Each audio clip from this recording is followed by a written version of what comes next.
Todo aquí en la Portela y en Puerto Morisco. Todo. Y yo siendo joven,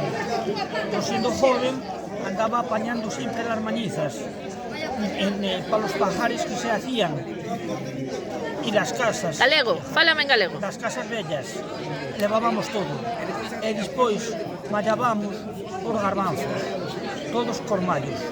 E despois para cribalos, tiñanos que acribar as señoras, as mulleres.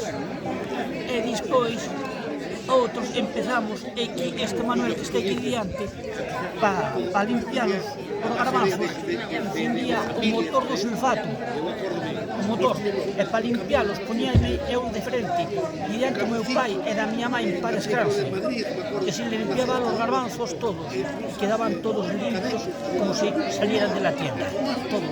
Oye, unha cosa, e as medas? As medas facíanse moi grandes, aquí na Portela e en Puerto Morisco, que se mallaba formallos que dixemos antes, e facíanse as medas aquí na Portela.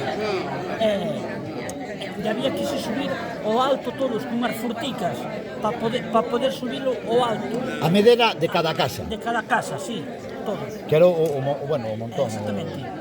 O pai do cachorro, o José Clemente, aquí facía unhas medas grandísimas. Bueno, temos que dar as gracias ao Manolo, porque foi o que nos preparou, fuche ti, non? O que preparaste os mallos. Foi o que nos preparou os mallos o Manolo. Vamos a dar un aplauso. Feitos por Manolo. Los hizo tu tío.